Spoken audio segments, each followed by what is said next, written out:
એસઓજીએ નશાકારક સિરપના જથ્થા સાથે બે મેડિકલ સ્ટોરના સંચાલકોને ઝડપી પાડી કાયદેસરની કાર્યવાહી હાથ ધરી હતી। થોડા દિવસ પૂર્વે જ પોલીસે યાકુતપુરા વિસ્તારમાં રહેણાંક મકાનમાંથી નશાયુક્ત કોડીન સિરપનો જથ્થો ઝડપી પાડ્યો હતો। વડોદરા શહેરના વિવિધ વિસ્તારોમાં નશાયુક્ત કફ સિરપનું છુપી રીતે વેચાણ થતું હોય છે, તેના પર એસઓજી પોલીસની ટીમ દ્વારા સતત વોચ રખાતી હોય છે। 13મી માર્ચના રોજ એસઓજી પોલીસની ટીમ વડોદરા શહેર વિસ્તારમાં પેટ્રોલિંગની કામગીરી કરી રહી હતી। તે દરમિયાન બાતમી મળી હતી કે વાઘોડિયા રોડ પર કલાદર્શન 4 રસ્તા પાસે રતિલાલ પાર્ક A50 નંબરના મકાનમાં રહેતા વિપુલ સતીશ રાજપૂતે તેના મિત્ર કેયુર રમેશભાઈ રાજપૂત રહે મકાન નંબર 10 કેતન ફ્લેટ રામવાટિકા પાછળ સ્કાયમાર્ક મેદાનની સામે વાડી વડોદરા સાથે મળીને તેના ઘરમાં નશાકારક કફ સિરપનો જથ્થો સંતાડી રાખ્યો છે અને હાલમાં વેચાણ ચાલુ છે। જેના આધારે એસઓજી પોલીસની ટીમે વિપુલ રાજપૂતના મકાનમાં રેડ કરી હતી। ત્યારે સ્થળ ઉપરથી વિપુલ સતીશ રાજપૂત અને રમેશ રાજપૂત મળી આવતા તેમને ઝડપી પાડી બંનેને સાથે રાખી તેઓના મકાનમાં તપાસ નશાકારક કફ સિરપનો જથ્થો મળી આવ્યો હતો। જેથી એસઓજીએ વડોદરા ફૂડ એન્ડ ડ્રગ્સ તથા એફએસએલની ટીમને સ્થળ ઉપર બોલાવી લીધી હતી। જેથી એફએસએલ દ્વારા મકાનમાંથી મળી આવેલ સિરપના જથ્થાની ચકાસણી કરતા કોડીન કફ સિરપ હોવાનું જાણવા મળ્યું હતું। જેથી એસઓજીએ સિરપની 2570 બોટલો રૂપિયા 5.78 લાખ ઉપરાંત મોબાઈલ રોકડા રૂપિયા વ્હીકલ મળી 7.89 લાખનો મુદ્દામાલ કબજે કરી બંને મેડિકલ સ્ટોરના સંચાલકો વિરુદ્ધ પાણીગેટ પોલીસ સ્ટેશનમાં એનડીપીએસ એક્ટ હેઠળ ગુનો નોંધવામાં આવ્યો હતો। ઉલ્લેખનીય છે કે કેયુર રાજપૂત વિરુદ્ધ અગાઉ ભાલેજ પોલીસ સ્ટેશનમાં એનડીપીએસ હેઠળ ગુનો નોંધાયો હતો। વિપુલ સતીશ રાજપૂત વાઘોડિયા રોડ ગાયત્રી મંદિર પાસે ઓકલેન્ડ ટાવર દુકાન નંબર 4માં ઓફલેન્ડ ફાર્મસી નામની મેડિકલ સ્ટોર ધરાવે છે તથા કેયુર રમેશ રાજપૂત ખટંબા અર્બન રેસિડેન્સી દુકાન નંબર 10માં મેડિકલ સ્ટોર નામની મેડિકલ સ્ટોરની દુકાન ધરાવે છે। આ બંને આરોપીઓ સાથે મળી વિપુલ રાજપૂતના ઘરે કોડીન કફ સિરપની જથ્થો રાખી ગેરકાયદેસર નશો કરવાવાળા ગ્રાહકોને કોડીનની બોટલોનું વેચાણ કરતા હતા અને માર્કેટમાં ન પકડાય માટે સિરપની બોટલો ઉપર સ્ટીકરો ઉખાડીને તેઓની બર્ગમેન ગાડીની ડેક્કીમાં મૂકી નશો કરતા ગ્રાહકોને ડિલિવરી કરતા હતા। આ બંને જણા કોની પાસેથી આ માલ લાવતા હતા તેની તપાસ શરૂ કરાઈ છે।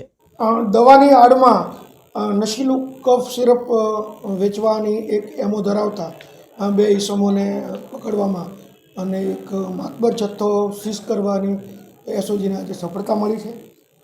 જેમાં કોડેન એન્ડ્રેક્સ કફ સિરપ 100 mlની ટોટલ 2570 બોટલ એસઓજી દ્વારા જપ્ત કરવામાં આવી છે, જેની કિંમત આશરે 7,89,000 જેવી થવા જાય છે।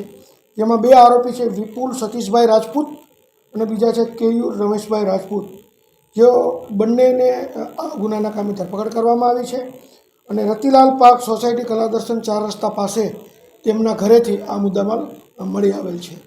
જગ્યાએ એફએસએલના અધિકારીઓ અને ફૂડ એન્ડ ડ્રગ્સના અધિકારીને પણ બોલાવવામાં આવેલા છે અને તેઓના અભિપ્રાય સાથે એનડીપીએસ એક્ટ મુજબ ગુનો બનતો હોય તેઓ બંનેની ધોરણસરની ધરપકડ કરી અને એનડીપીએસ એક્ટની કલમ 8, 21 અને 29 મુજબનો ગુનો દાખલ કરી તેમને અટક કરી આજે નામદાર કોર્ટમાં તેના દિવસ 12ના રિમાન્ડ માંગવામાં આવેલા અને તાજેતરમાં હમણાં જ અમને મેસેજ મળ્યો છે કે નામદાર કોર્ટ તરફથી આ બંને આરોપીના 6 દિવસના રિમાન્ડ મળેલા છે। આગળની તપાસ છે એસઓજી દ્વારા થઈ રહી છે અને એના વધુ પુરાવા મળે અને વધુ જો કોઈ બીજા આની સંડોવણી હશે તો ધોરણસરની કાર્યવાહી કરવામાં આવશે। સર, આ ઇલીગલ સિરપ છે જેનું વેચાણ તો પ્રતિબંધ છે? આ શેડ્યુલ H અને શેડ્યુલ G મુજબનું ડ્રગ છે, પરંતુ જ્યાં સુધી આ ડ્રગ જે જગ્યાએથી મળી આવ્યું છે તો જ્યાં એને રાખવાની પરમિશન હોય કે જ્યાં એને વેચવાની પરમિશન હોય એની શરત પ્રમાણે જો આ સિરપ ન મળી આવે એ જગ્યાએથી બીજી જગ્યાએથી વધારે માત્રામાં મળી આવે તો આ એનડીપીએસ એક્ટ મુજબ ગુનો બને છે।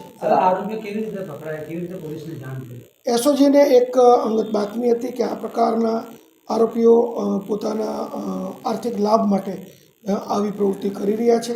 જેમાં આરોપી કેયુર રમેશભાઈ રાજપૂત છે એ અગાઉ આણંદ જિલ્લાના ભાલેજ પોલીસ સ્ટેશનમાં આ જ પ્રકારના ગુનામાં પકડાયેલા છે, કે જેથી કરીને એ પોલીસના રડારમાં પણ હતા અને બાતમીના આધારે એ પોલીસે આ સફળ રેડ કરી છે। બંને આરોપીમાં કીધું તો આ બંને મેડિકલ સ્ટોર ધરાવે છે, જેઓ બરોડા શહેરની બહાર એટલે કે ગ્રામ્યની હદમાં મેડિકલ સ્ટોર ધરાવે છે. એટલે મેડિકલ સ્ટોર ધરાવે એટલા માત્રથી તેઓ આ જથ્થો ખરીદી અને ગેરકાયદેસર રીતને રાખી અને આ લોકો વેચતા હતા. વધારેમાં એમની પાસે જે અમુક બોટલો મળી છે એ જે બોટલો ઉપરથી એણે જેનું રેપર છે, સ્ટીકર છે, એ પણ કાઢી નાખ્યું છે, જે એની ગુનાહિત માનસિકતા પણ છતી કરે છે. સર, આ લોકો ક્યાંથી ખરીદીને લાવતા હતા? એ તપાસનો વિષય છે. એ લોકો એટલો જથ્થો ક્યાંથી ખરીદ્યો છે એ આગળ તપાસમાં જ્યાંથી મળશે એની પણ પૂછપરછ કરવામાં આવશે. મેડિકલ દુકાનો પર આની તપાસ કરવામાં આવશે ખરી? જોઈએ, મેડિકલ સ્ટોરમાં તો આ વસ્તુ મળી આવે છે આમ તો દવા તરીકે, પરંતુ તપાસ કરતાં જો કોઈ ગેરકાયદેસરનો જથ્થો હશે તો એ પણ કાર્યવાહી કરવામાં આવશે. જે મેં કીધું એમ, જે કેયુર રમેશભાઈ રાજપૂત છે, તેઓ આશરે 1.5 વર્ષ પહેલાં આણંદ જિલ્લાના ભાલેજ પોલીસ સ્ટેશનમાં આ જ પ્રકારના ગુનામાં પકડાયેલા છે. એટલે જો વપરાશ કરવો હોય તો પ્રિસ્ક્રિપ્શન પ્રમાણે આ સિરપનો વપરાશ કરી શકાય? મેં જે રીતે કીધું એમ કે આ પ્રકારની જે દવા છે એ મેડિકલ સુપરવિઝન હેઠળ ડૉક્ટરના પ્રિસ્ક્રિપ્શન સાથે અને જરૂરિયાત મુજબ જ મળી શકે. આનો તમે સ્ટોરેજ કરી શકો નહીં કે તમે ગેરકાયદેસર રીતે એને જથ્થો સંગ્રહ કરીને વેચી શકો નહીં. જે રીતના